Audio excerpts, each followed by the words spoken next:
Alhamdulillahilladzi anzala ala abdihil kitaba wa lam yaj'al lahu 'iwaja qayyiman liyundhira ba'san syadidan min ladunhu wa yubashshiral mu'minina alladzina ya'maluna as-solihati anna lahum ajran hasana. Asyhadu an la ilaha illallah wahdahu la syarika lah wa asyhadu anna Muhammadan abduhu wa rasuluhu alladzi la nabiyya wa la rasula ba'dah. Wa yaqulullahu ta'ala fi kitabihil karim, a'udzu billahi minasyaitonir rajim, bismillahirrahmanirrahim. Ya ayyuhalladzina amanu taqullaha haqqa tuqatih wa la tamutunna illa wa antum muslimun.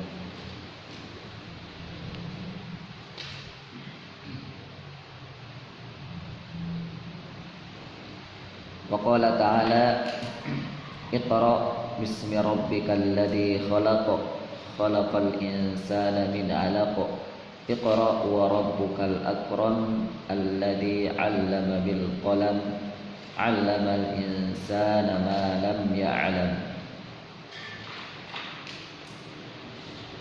Alhamdulillah, saudara-saudaraku ikhwatu iman yang sama-sama hari ini, pagi ini kita mengharapkan surganya Allah Subhanahu wa ta'ala, surga di dunia dan surga di akhirat. Kita, Allah masih berikan kesempatan, Allah izinkan kita untuk bertatap muka kembali. Allah mudahkan kita melangkahkan kaki kita untuk bersama-sama belajar, untuk sama-sama memperbaiki apa saja, baik itu kesalahan ataupun kekurangan kita yang kita inginkan supaya kita dilayakkan oleh Allah, layak untuk mendapatkan surganya Allah Subhanahu wa ta'ala.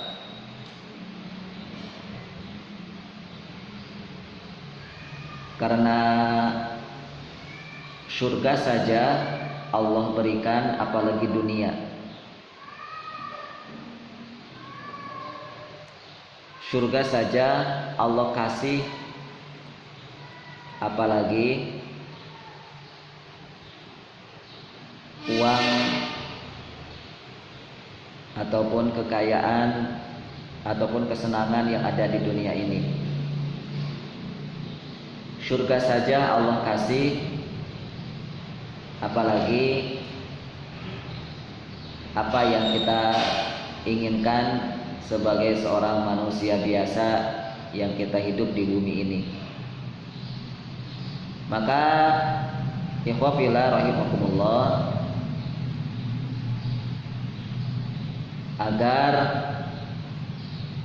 Allah mudahkan segala urusan dunia kita, agar Allah mudahkan segala urusan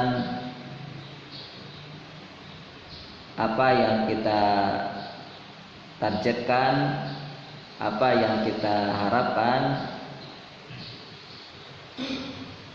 yang itu hubungannya adalah yang itu adalah hubungannya dunia. Maka sebelum semua itu Allah inginkan agar kita melayakkan diri menjadi penghuni surga. Maka layakkanlah diri kita agar kita layak untuk menjadi penghuni surga.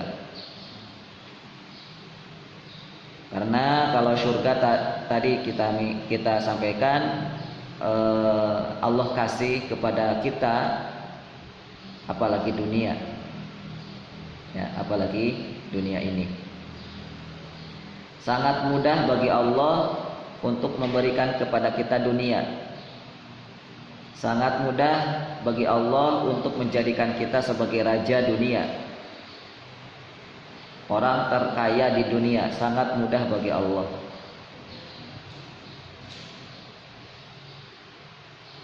Lebih mudah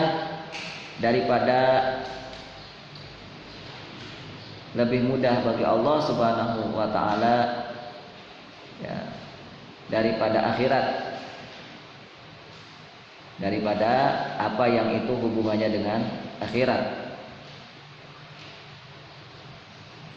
Karena Allah sampaikan di dalam suratnya tentang akhirat sebagai tempat yang paling kekal, tempat yang utama, tempat yang terbaik.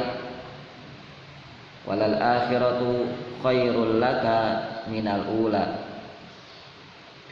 Walal akhiratu khairu wa abqa.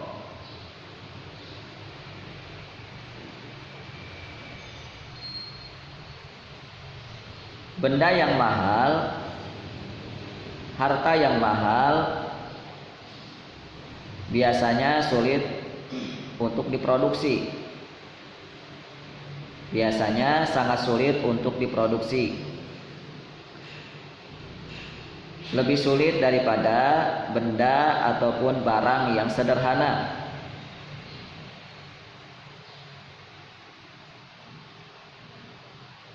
Harga gadget yang kisaran 1 miliar pastinya lebih sulit untuk diproduksi daripada harga gadget yang harganya 500.000 atau 1 juta.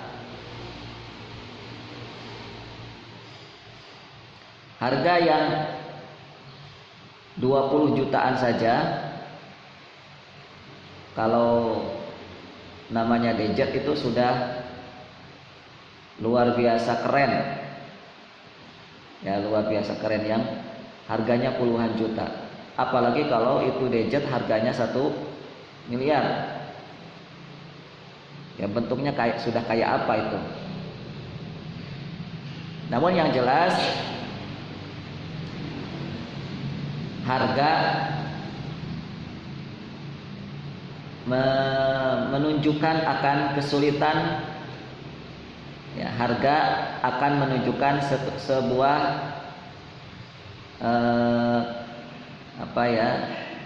keunikan, ataupun harga menunjukkan sesuatu yang istimewa.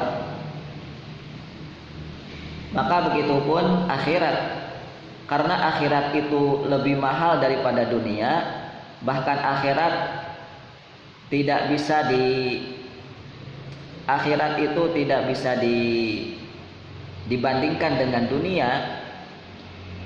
Maka pastinya untuk menggapai akhirat lebih sulit daripada mendapatkan dunia.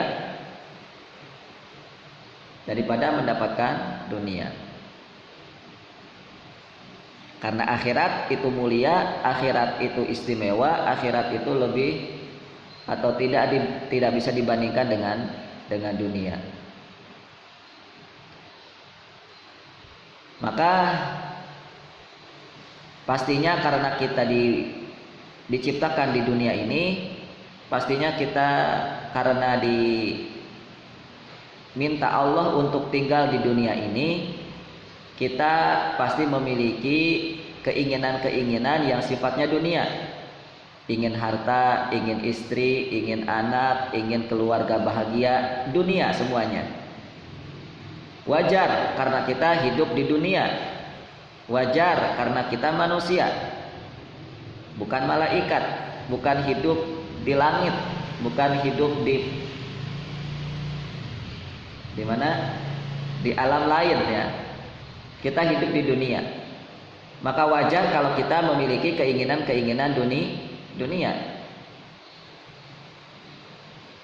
Tapi Allah ingatkan, Allah sampaikan bahwa wahai manusia, utamanya muslimin, keinginan kalian itu lebih mudah bagiku untuk diberikan. Keinginan kalian itu lebih mudah bagiku untuk diberikan. Karena bagi Allah yang namanya dunia itu adalah satu benda yang hina, satu benda yang tidak dinilai. Ya, sebagaimana ketika Rasul Shallallahu Alaihi Wasallam pergi berjalan-jalan di pasar, lalu menemukan seekor kambing yang cacat dan mati. Ada seekor kambing yang cacat dan mati, sudah cacat mati lagi. Maka beliau bertanya kepada sahabat, kira-kira ada apa tidak orang yang mau membeli ini kambing? Maka ya Rasulullah, jangankan kambing ini mati, dalam keadaan hidup pun belum tentu ada orang yang mau membeli karena cacat. Rasul mengatakan itulah perumpamaan dunia. Kalau tahu hakikat dunia itu hina, maka orang pasti tidak akan sampai susah payah mengejar-ngejar dunia. Pasti orang tidak akan sampai susah payah, berlelah-lelah, bercapek-capek untuk mengejar dunia. Kalau dia tahu hakikat dunia itu apa. Ikhwatu iman a'azani Allah wa iyyakum, maka di tempat ini, di majelis ini kita berupaya untuk melayakkan diri menjadi penghuni surga, untuk melayakkan diri menjadi orang yang diberikan kemudahan oleh Allah Subhanahu wa taala. Dengan kita belajar dengan cara belajar yang benar, dengan cara belajar yang berurut, dengan cara belajar yang dulu pernah diteladani atau dicontohi oleh para ulama kita, para ulama yang telah mewariskan kepada kita ilmu-ilmu Islam, yang telah mewariskan kita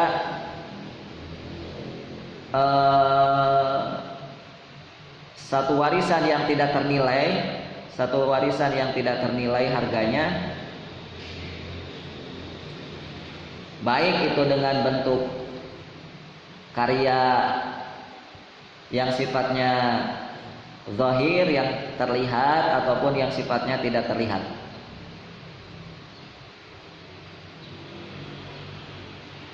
Bagaimana hari ini kita masih bisa mengenal Islam? Mengapa hari ini kita masih bisa mengenal sholat, tata cara sholat? Kenapa hari ini kita masih mudah mengenal saum, tata cara saum? Mengapa hari ini kita masih mudah mengenal zakat, puasa, haji, dan tata caranya? Itu tidak ada lain kecuali hasil dari warisan yang telah ditorehkan oleh para ulama kita dengan melalui kitab-kitab yang telah mereka tulis. Tanpa kitab yang mereka tulis, mustahil kita bisa mengenal Islam. Tanpa karya-karya mereka, mustahil kita bisa mempelajari Islam. Ya. Itulah karya-karya mereka yang begitu mahal, yang sangat membumbung tinggi di atas ufuk, saking tingginya, saking tidak tertandinginya karya-karya mereka. Dan karya-karya mereka ini tentu tidak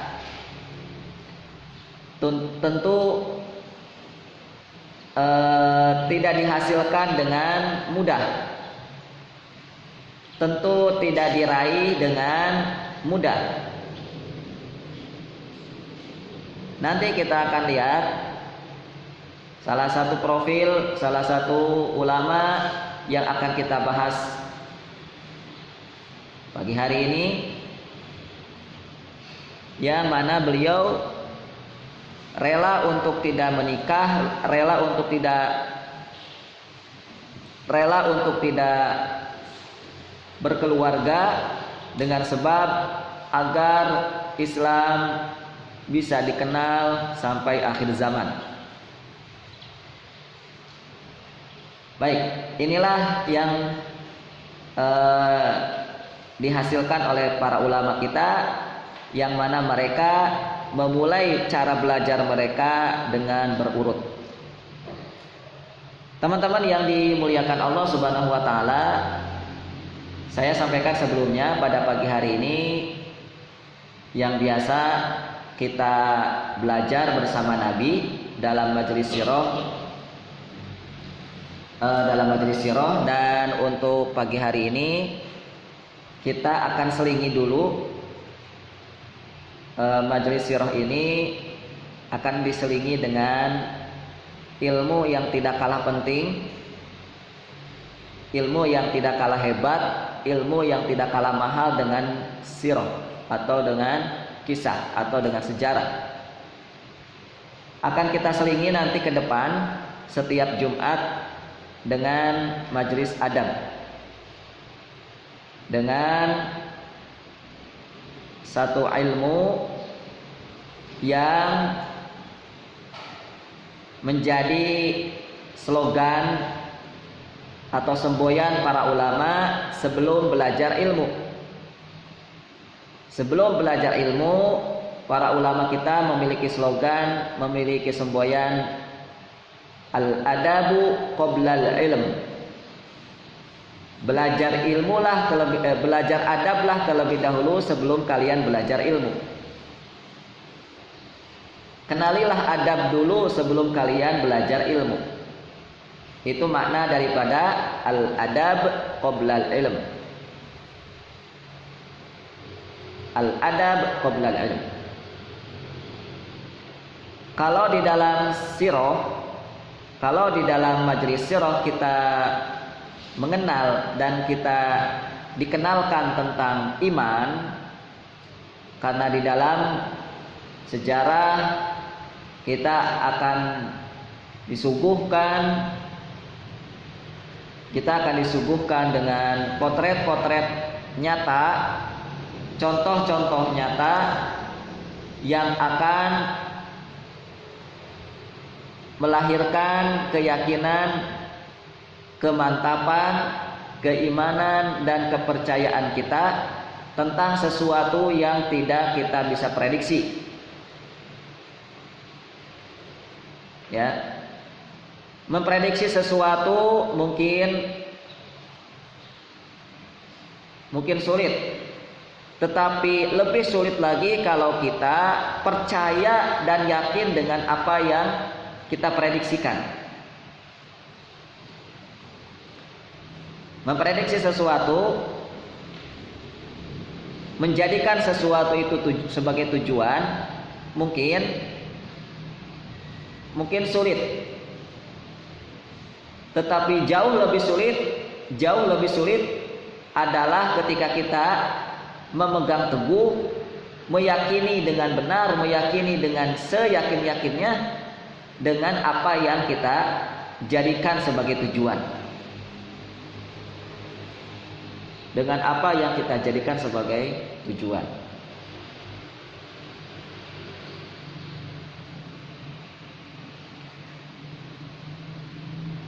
Dan itu dibutuhkan iman yang tidak sederhana, dibutuhkan iman yang tidak remeh, ya, dibutuhkan iman yang sangat amat kokoh menghujam ke dasar bumi yang begitu dalam, untuk sampai kita bisa mengenal dan bisa kita pegang apa yang kita tuju,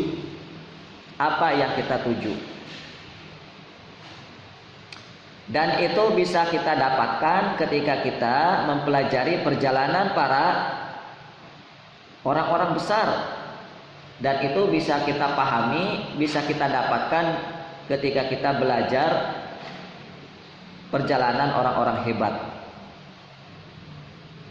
Itu kalau di majelis sirah. Kalau di majelis adab,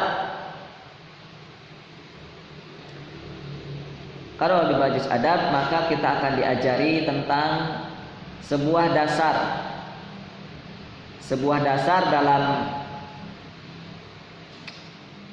dalam membangun satu peradaban yang tinggi, sebuah peradaban yang luhur, mulia, yang tak tertandingi di peradaban manapun. Kalau di dalam kajian adab, maka kita akan dikenalkan dengan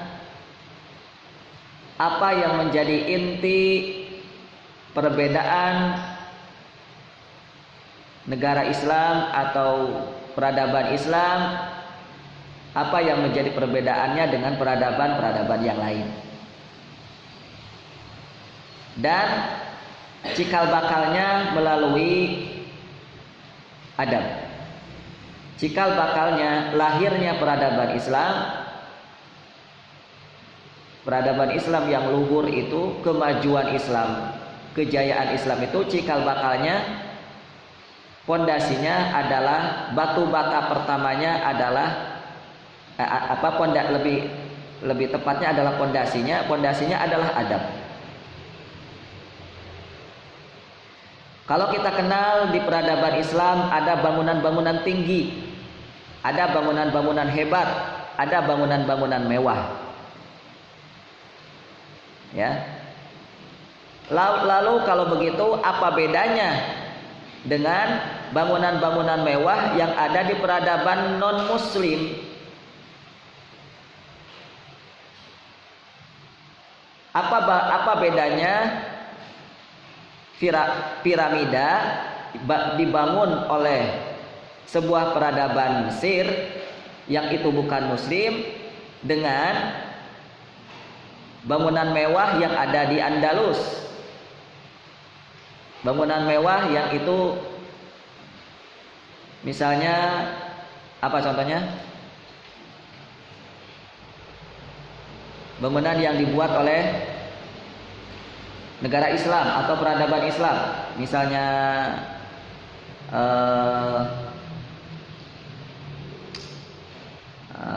Baitul Hikmah yang ada di Baghdad, ya.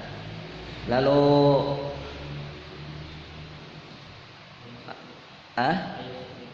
itu bukan yang dibangun, itu Hagia Sophia oleh Bizantium Romawi. Istana Al-Hamra yang dibuat oleh peradaban Islam yang ada di Spanyol. Nah, maka peradaban Islam itu yang membedakan dengan peradaban yang lain apa? Tentu bukan dari bangunan, tentu bukan dari fisik, tentu bukan dari hanya sisi keilmuan. Tapi yang membedakan sejatinya adalah dari sisi adab. Dari sisi adab. Umat Islam boleh maju, bahkan umat Islam harus maju. Punya bangunan ini, punya bangunan itu, punya teknologi ini, teknologi ini. Maju paling depan dalam sains, dalam apapun itu, tapi umat Islam harus membawa adab yang itu menjadi karakter inti, menjadi karakter utama yang membedakan antara masyarakat muslim yang berperadaban tinggi daripada atau yang membedakan dengan peradaban non muslim atau masyarakat yang bukan Islam. Itu ada dalam sisi adab. Karena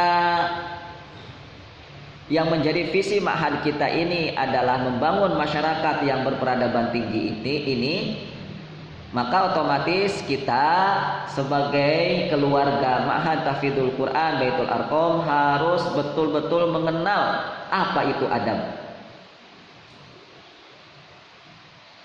Dan harus menjadi satu harus menjadi satu ciri khas, harus menjadi satu ciri khas kita sebagai seorang mahasantri, kita sebagai seorang muslim, kita sebagai seorang pemuda Islam. Ciri khas kita adalah adab. Ada dan terletak pada adabnya. Kenapa? Karena adab inilah yang menjadi pondasi terpenting dalam sebuah bangunan negara Islam. Ya, dalam sebuah bangunan masyarakat muslim yang luhur dan begitu sangat amat disegani dari zaman ke zaman. Mulai dari zaman para sahabat, mulai dari zaman berikutnya yaitu kerajaan ataupun dinasti Umayyah, lalu dilanjutkan dengan Abbasiyah, lalu dilanjutkan dengan dinasti-dinasti yang lain, entah itu Saljuk, ya, entah itu Mamluk, dan sampai ke dinasti Abbasiyah, dinasti yang ada di Andalus, Umayyah kedua, ya, sampai terakhir dinasti Turki Utsmani.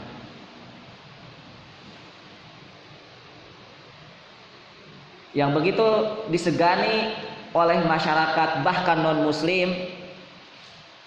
sampai mereka rela untuk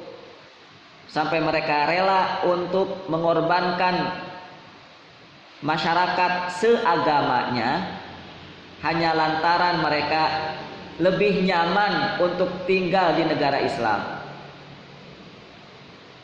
ya, untuk tinggal lebih nyaman di negara ataupun di kekhilafahan Islam. Bahkan tidak sedikit kisah di mana peperangan muslim itu dimenangkan lantaran yang menjadi sebabnya adalah bantuan-bantuan dari non-muslim itu sendiri. Bantuan-bantuan dari non-muslim. Dia masih kafir, dia belum menyatakan sebagai muslim, tetapi mau dengan sukarela membantu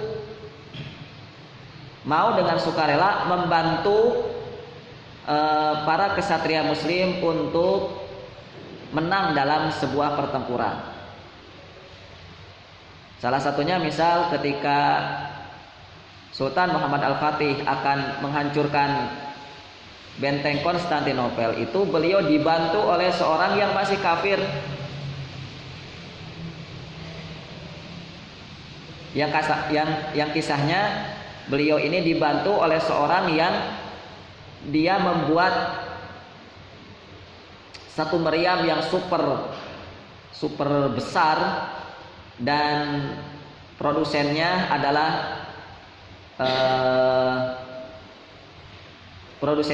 seorang yang beragama Katolik Ortodoks, ya, seorang yang bukan Muslim.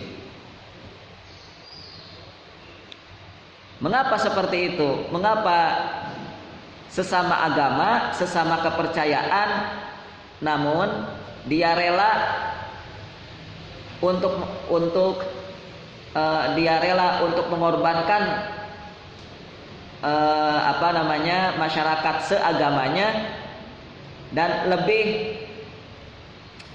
mengutamakan muslimin? Itu karena di dalam masyarakat Islam itu ada ciri khas yang membuat mereka tersanjung, yang mereka membuat nyaman untuk tinggal lama, untuk tinggal menetap di negara Islam.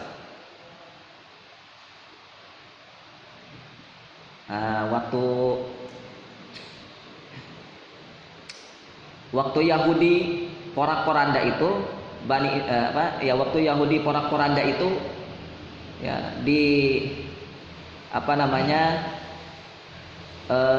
dihancur leburkan istilahnya gitu masyarakat Yahudi ketika musimnya Nazi di Jerman itu, dibunuhi Yahudi dan sebagainya. Kemana mereka pergi? Kemana mereka berlindung? Setelah hancurnya negara Islam di Spanyol, Yahudi itu berlindung di Turki Utsmani. Yahudi berlindung di Turki Utsmani. Dan juga tentunya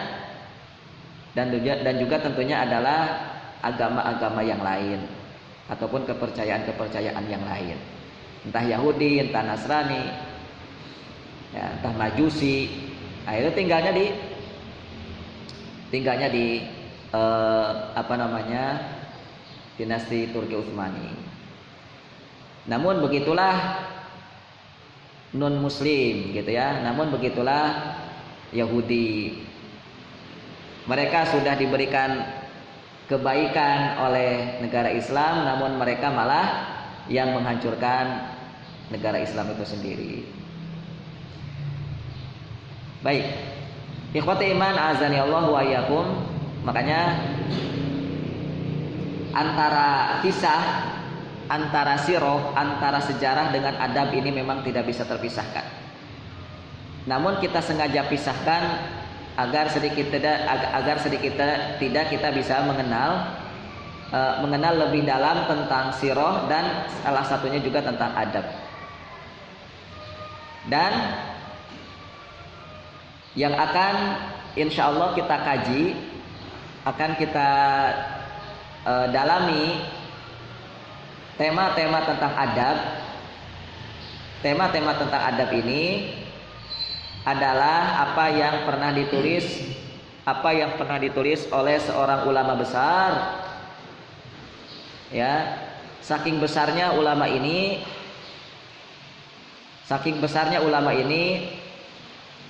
tidak ada satu rumah pasti di dunia ini pasti sudah mengenal ulama ini. Tidak ada satu rumah muslim di dunia ini, tidak ada bahkan khususnya masjid-masjid di dunia ini kecuali ada kitab ulama ini, ada karya ulama ini, yaitu Al-Imam An-Nawawi Ad-Dimashqi rahimahullahu ta'ala.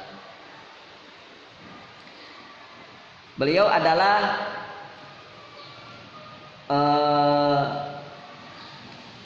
satu di antara ribuan bahkan jutaan ulama besar di sepanjang sejarah Islam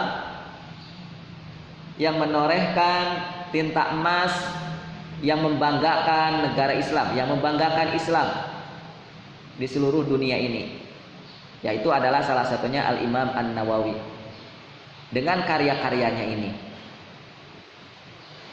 Dengan karya-karya inilah yang menjadi sebab munculnya generasi-generasi yang layak untuk memangku peradaban Islam.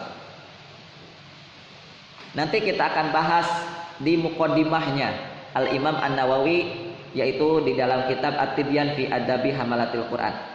Nanti kita akan bahas di muqaddimahnya apa tujuan beliau, kenapa menulis kitab At-Tibyan.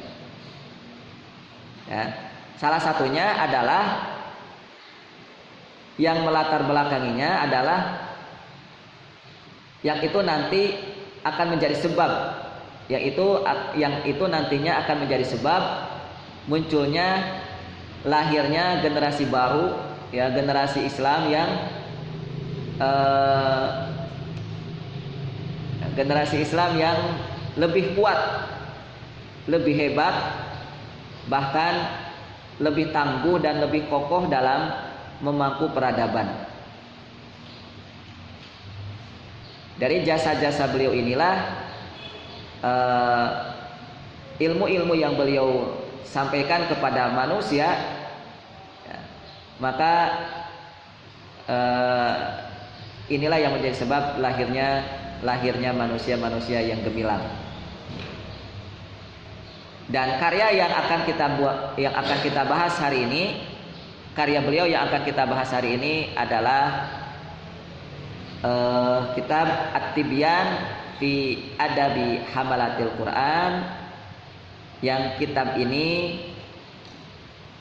sangat populer sekali dan antum bisa download PDF-nya, baik itu yang berbahasa Arab ataupun yang sudah diterjemahkan. Nah, nanti silahkan antum download kitab At-Tibyan fi Adabi Hamalatil Quran. Kalau bisa kitab aslinya, kitab yang berbahasa Arabnya saja. Toh nanti juga akan diterjemahkan. Ya, nanti juga akan diterjemahkan. Namun sebelum kita masuki kitabnya, kita akan masuki sirahnya dulu. Sirah sang penulis kitab At-Tibyan fi Adabi Hamalatil Quran. Teman-teman yang dimuliakan Allah Subhanahu wa taala, di dalam Islam, di dalam konsep pendidikan Islam, di dalam konsep keilmuan Islam, biasa ketika akan mempelajari satu pendapat, mempelajari dan membaca satu buku, satu kitab, maka pasti sebelumnya akan dikenalkan terlebih dahulu siapa, akan dikenalkan dulu biografi sang penulis kitab tersebut, akan dikenalkan dulu siapa yang menyampaikan. Dan itu wajar. Sebelum adanya buku yang dicetak itu, umat Islam sudah terbiasa dengan ilmu yang namanya riwayat. Umat Islam itu sudah biasa mengenal dengan ilmu namanya riwayat. Apa itu ilmu riwayat? Sebuah ilmu yang akan mengenalkan kita siapa yang menyampaikan berita, siapa yang menyampaikan berita. Itu namanya ilmu riwayat secara lengkap. Ilmu riwayat adalah ilmu yang mengenalkan kita siapa sang penyampai berita dengan secara lengkap, baik itu namanya, tempat tinggalnya, keluarganya, akhlak budi pekertinya, ilmunya, guru-gurunya, akan dikenalkan di ilmu riwayat itu. Akan dikenalkan ilmu riwayat itu. Kenapa? Karena riwayat inilah yang akan menentukan sahih atau dhaif, benar atau batilnya berita. Berita yang disampaikan ini benar atau tidak, ini dipengaruhi oleh sang penyampai. Ini dipengaruhi oleh sang penyampai. Dan konsep seperti ini tentunya berawal tidak ada lain kecuali dari Quran. Quran Al-Karim, salah satu isyarat yang itu menjadi pedoman, yang itu menjadi panduan mengapa ada konsep riwayat, mengapa ada konsep mengenal sang penyampai berita. Itu salah satunya sebagaimana yang Allah firmankan tentang dalam surat Al-Hujurat itu, idza ja'akum fasikun binaba'in fatabayyanu. Apabila datang seorang yang fasik menyampaikan berita, binaba'in menyampaikan sebuah berita, fatabayyanu maka bertabayunlah, maka cross check lah.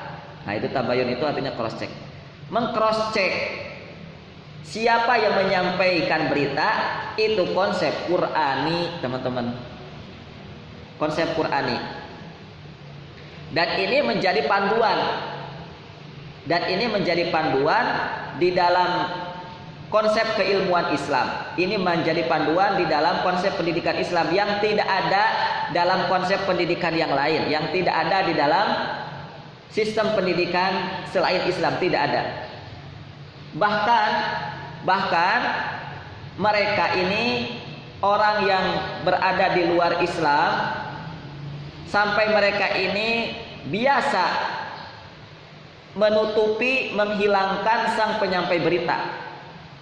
Itu memalukannya orang kafir, memalukannya orang, atau memalukannya konsep dalam konsep pendidikan selain Islam. Kalau kita muslimin diajari untuk terbuka, siapa yang menyampaikan ilmu ini, siapa penulis buku ini, diajari terbuka. Nih orangnya yang menyampaikan, ini biografinya sang penulis buku ini. Itu kalau dalam konsep Islam. Kalau dalam konsep pendidikan non muslim, kalau di dalam konsep barat, mereka ini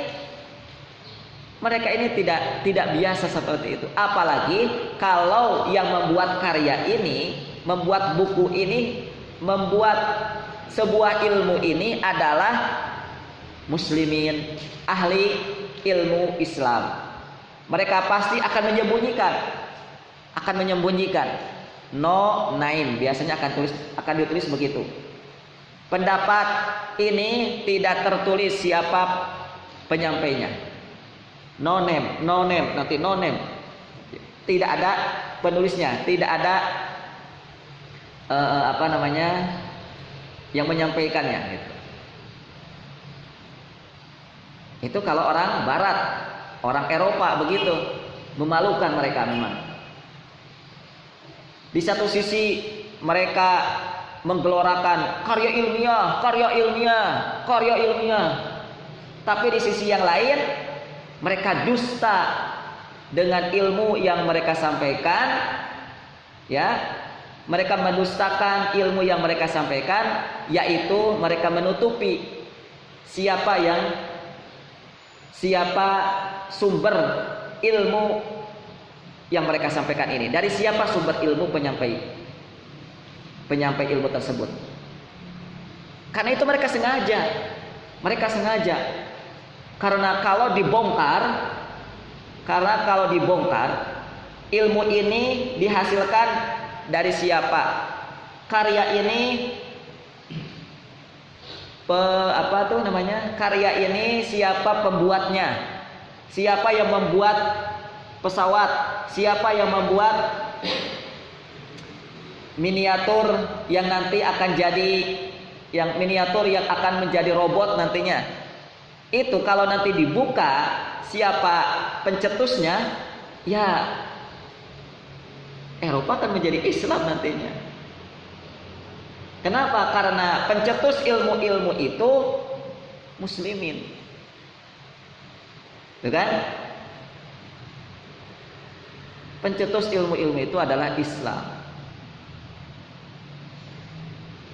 Baik, ikhwati iman rahimani wa rahimakumullah. Nah, dari ini saja kita sudah mendapatkan pelajaran mahal, ya.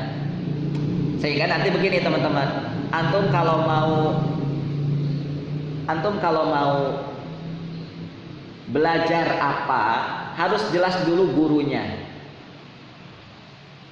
Ya, antum kalau mau belajar apa, harus jelas dulu gurunya. Minimal guru ini ahli di bidang yang antum akan pelajari atau tidak. Minimalnya, maksimalnya Ya dilihat seutuhnya. Dilihat seutuhnya. Guru antum ini karakternya seperti apa, kepribadiannya bagaimana. Makanya inilah kita akan belajar adab di situ tuh karena kepentingannya adalah ilmu itu sendiri. Mengapa ilmu itu bisa bermanfaat dan tidak bermanfaat? Karena tidak memperhatikan adab guru. Karena tidak memperhatikan adab guru. Oke, kita lanjutkan. Ikhwafillah rahimakumullah. Di pembahasan tentang adab ini nanti kita akan juga belajar tentang bagaimana kita seharusnya menjadi seorang ahli ilmu, kita menjadi seorang guru. Yang mana yang namanya guru, yang namanya seorang pengajar, yang namanya seorang pengajar adalah satu amal atau satu, kalau boleh dibilang aktivitas yang berlaku bagi semua manusia, berlaku bagi semua kita. Siapapun kita, maka kita punya tugas menjadi seorang guru, siapapun kita. Jadi tugas untuk menjadi seorang pengajar, tugas seorang pengajar itu bukan dikhususkan, bukan hanya bagi mereka yang aktivitasnya sehari-hari keluar masuk sekolahan atau keluar masuk kampus. Mereka yang sehari-hari menjadi dosen, menjadi guru di sekolah-sekolah, bukan itu, bukan hanya mereka. Tetapi tugas menjadi seorang pengajar adalah tugas kita semua. Tugas menjadi seorang pengajar adalah tugas kita sebagai manusia. Maka di dalam materi adab ini Al-Imam An-Nawawi akan mengajari kita bagaimana kelayakan seorang guru. Nah, gitu. Bagaimana kelayakan seorang guru? Bagaimana layaknya menjadi seorang pendidik? Baik. Sebelumnya kita akan bahas tentang kisah beliau, namun singkat, Al-Imam An-Nawawi rahimahullahu ta'ala. Al-Imam An-Nawawi nama aslinya adalah Yahya. Nama aslinya adalah Yahya. Yang kita kenal Imam An-Nawawi itu nama aslinya Yahya. Ya. Sebelumnya ada yang belum kenal Imam An-Nawawi, belum ada yang belum kenal? Ya. Kalau ada yang belum kenal sama sekali, maka harus kenalan sekarang. Wajib hukumnya. Apalagi bagi seorang penuntut ilmu.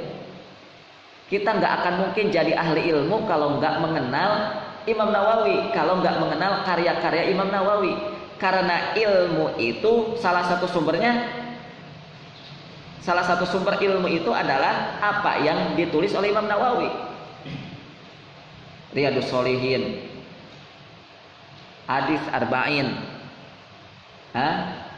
lalu Sahih Muslim.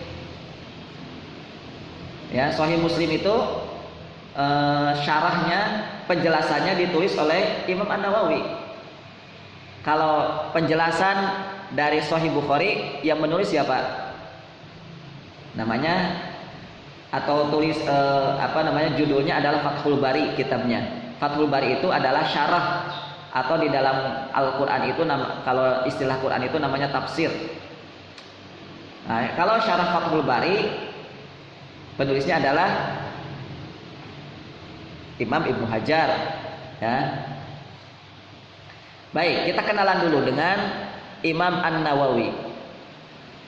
yang telah menorehkan tinta emas, yang telah membangkitkan generasi baru Islam, pemuda-pemuda muslim, yang sehingga mereka menjadi para pecinta ilmu. Itu hasil daripada karya-karyanya Imam An-Nawawi. Siapa beliau? Beliau nama aslinya adalah Yahya.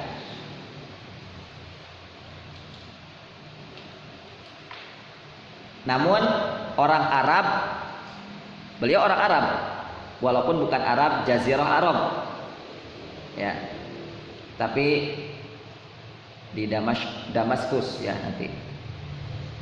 Beliau nama aslinya Yahya, namun karena orang Arab biasanya ada nama di belakangnya, ada sesuatu yang dibawa di belakangnya, itu pasti nanti ke bawah panjang namanya, yaitu adanya kata bin, ya, adanya kata bin. Bin itu anak. Yahya bin Syaraf, Yahya bin Syaraf, bin itu anaknya. Yahya itu anaknya Syaraf, Syaraf itu anaknya Murri, Murri itu anaknya Hasan, Hasan itu anaknya Husain, Husain itu anaknya Jumu'ah, Jumu'ah itu anaknya Hizam al-Hizami. Jadi kalau di bahasa Arab kan Yahya bin Syaraf bin Murri bin Hasan bin Husain bin Jumu'ah bin Hizam al-Hazimi. Itu kalau kebiasaan orang Arab. Orang Arab itu biasa menghafal silsilah keluarganya. Kita hafal sampai mana?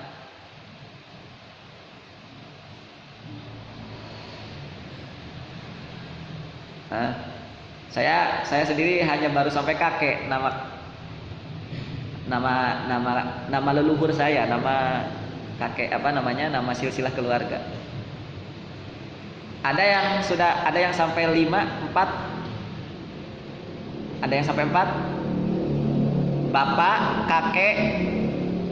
Bapak, kakek pertama, kakek kedua. Sampai antum ada yang hafal sampai kakek keberapa? Ada yang sampai kakek kedua, berarti yang keempat ya. Ketiga berarti ketiga. Ada yang sampai kakek keempat, kakek kelima. Nah, karena kita nggak biasa menghafal silsilah itu. Kalau anak-anak saya sekarang itu sudah mulai diajarkan. Jadi sekolah kutab itu nggak ada di sekolah yang lain. Itulah model pembelajaran, itulah model pendidikan. Konsep Islam itu begitu, mengenal silsilah. Nah itu nanti ada manfaatnya. Kenapa kita belajar silsilah keluarga kita ke atas itu? Ada manfaatnya besar sekali. Nanti kepentingannya untuk peradaban Islam juga, ya. Makanya kenapa di dalam apa namanya yang wajib untuk dijaga oleh setiap muslim itu diantaranya adalah nasab. Kalau di dalam hukum fikih Islam itu ada yang istilahnya itu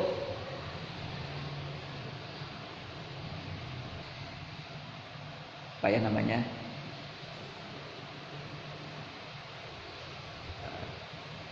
ada yang wajib dijaga ya, yang tidak boleh tidak,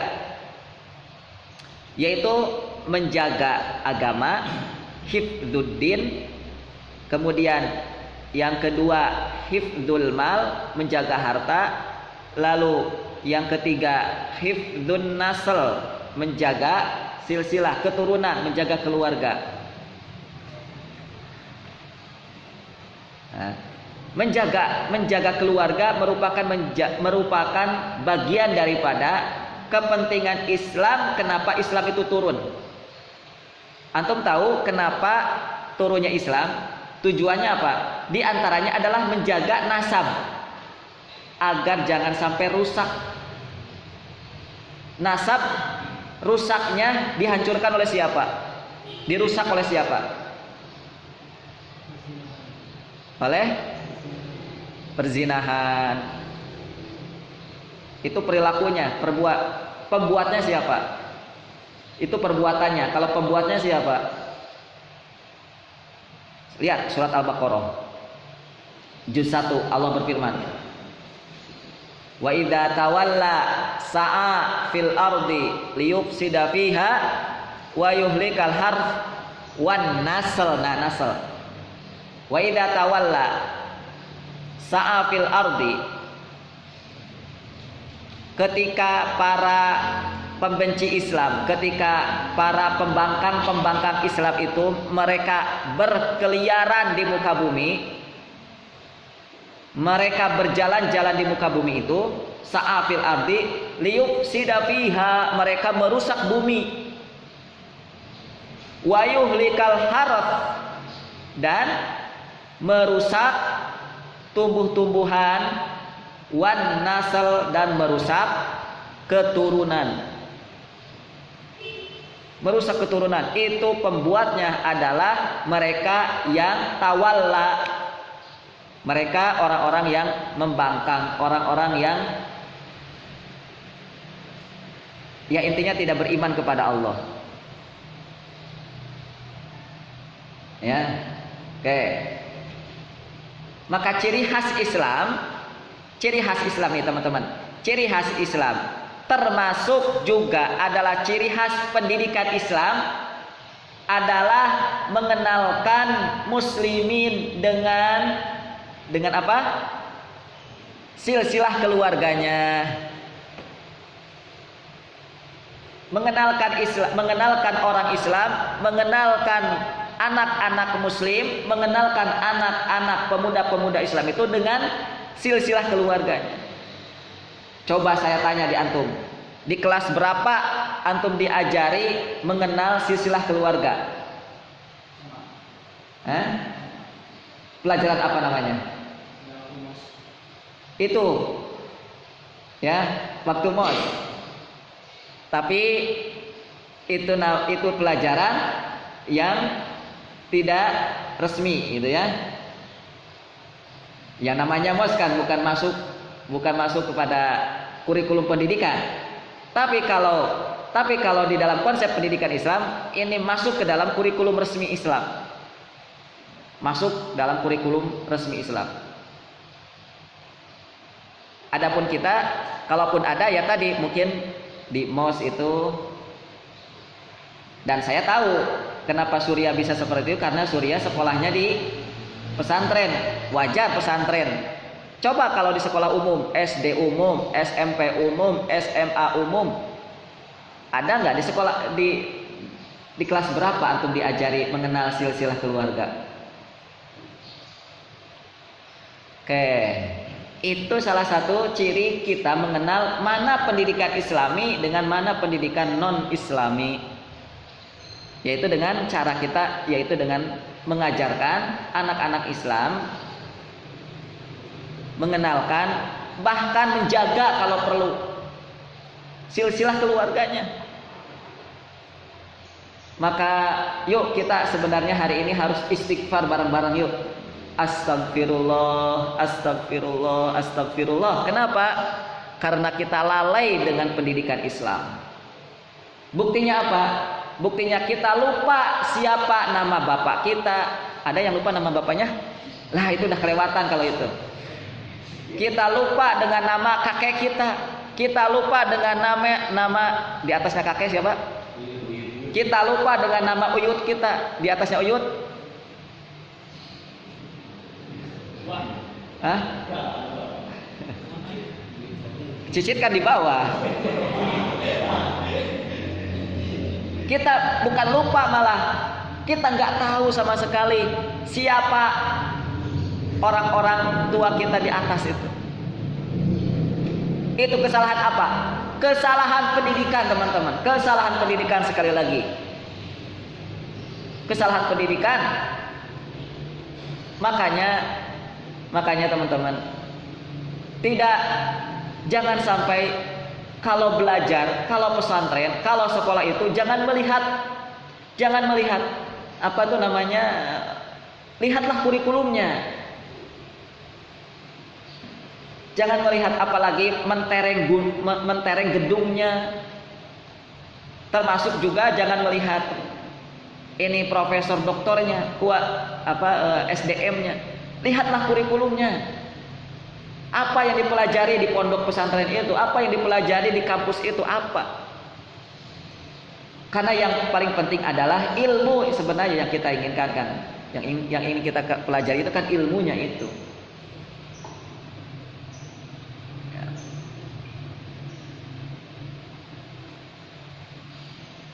Nah, berarti nanti antum punya PR. Salah satu tugas antum nanti ke bawah, ke anak antum nih, kenalkan dengan, ya sudahlah kalau antum tidak kenal dan tidak tahu nama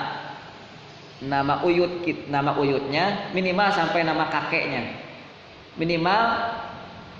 minimal sampai nama kakek antum. Berarti nanti anak antum ini hafalnya sampai ke kakek kedua. Ya, anak antum sendiri nama bapaknya, kemudian ayah antum nama kakeknya, kemudian kakek antum nama uyut anak antum itu. Minimal sampai itulah. Coba kalau ini Yahya bin Syaraf ayahnya, bin Muri kakek pertama, bin Hasan kakek kedua, bin Husain kakek keempat. 1, 2, 3 kakek ketiga, bin Jumu'ah kakek kelima, bin Hizam kakek keenam. Yang ditulis di sini sampai kakek keenam, yang ditulis di dalam biografi. Nggak tahu kalau di hafalannya Imam Nawawi sendiri. Mungkin bisa jadi beliau hafal sampai ke atasnya itu. Karena di dalam riwayat beliau ini bahwa ternyata beliau ini keturunan sahabat, salah satu sahabat Nabi. Jarak Imam Nawawi ke sahabat itu jauh banget. Nah, itulah seperti Rasulullah harusnya kan. Rasulullah Shallallahu Alaihi Wasallam Nabi kita itu hafal silsilah bahkan sampai kakeknya Nabi Ibrahim.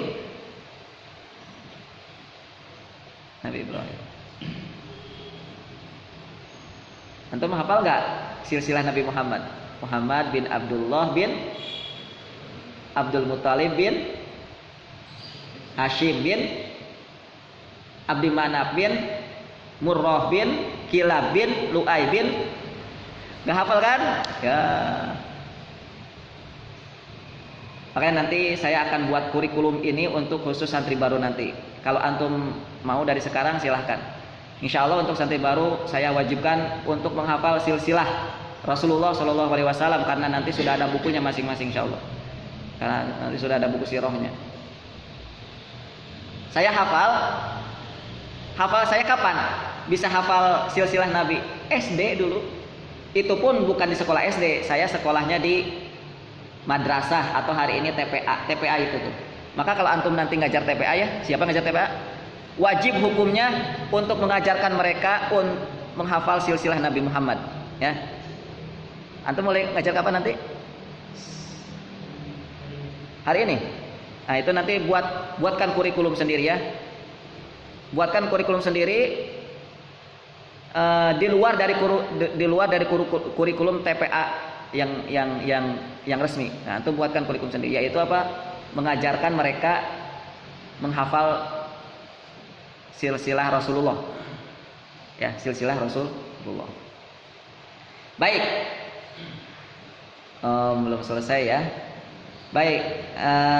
Nama beliau Yahya bin Syaraf bin Murri bin Hasan bin Husain bin Jumu'ah bin Hizam al-Hizami. Kunyah beliau, kunyah tahu kan kunyah? Kunyah artinya nama panggilan. Antum kan sudah mulai diajari dan sudah mulai dikenalkan dengan kunyah. Dengan masing-masing semuanya tertulis di dalam buku mutabaah. Ada ya di mutabaahnya? Ada. Itu nama kunyah antum. Abu, ibnu. Kalau perempuan, ummi atau ibnati kalau perempuan. Abu Zaid, Abu Bakar, dan seterusnya. Itu kunyah. Abu Bakar nama asli, nama kunyah. Abu Bakar As-Siddiq radhiyallahu anhu. Abu Bakar itu nama asli, nama kunyah. Nama aslinya siapa? Abdullah. Nama aslinya Abdullah ibnu Kuhafah. Beliau ayahnya namanya Kuhafah. Kalau nama kunyahnya Yahya, yaitu Imam Nawawi, nama kunyahnya atau nama panggilannya Abu Zakaria. Sekali lagi, Imam Nawawi tidak menikah. Abu Zakaria artinya apa? Ayahnya Zakaria. Otomatis Imam Nawawi harus punya anak dulu, laki-laki, namanya Zakaria. Nah, maka nama kunyah ini sebenarnya tidak mesti harus punya anak dulu, tidak mesti. Nama kunyah saya Abu Syamil. Ya, karena anak saya Syamil. Tapi tidak mesti kalau antum ingin membuat nama kunyah sendiri itu dengan Abu Zaid, misalnya ya Zaid. Tidak mesti antum harus menikah dulu punya anak namanya Zaid, tidak mesti begitu. Sudah aja sekarang antum buat nama kunyah sendiri namanya Abu Zaid. Hitung-hitung sebagai doa yang nanti harapannya ketika saya sudah menikah punya anak laki-laki saya akan namakan Zaid. Nah, gitu. Wallahu ta'ala bishawab. Mohon maaf, nanti kita akan lanjutkan. Ini baru 2 poin nama asli dengan nama kunyah. Kita akan lanjutkan besok di pekan yang berikutnya. Untuk selanjutnya kita masuki majelis tasmi. Kepada pembaca kami persilakan.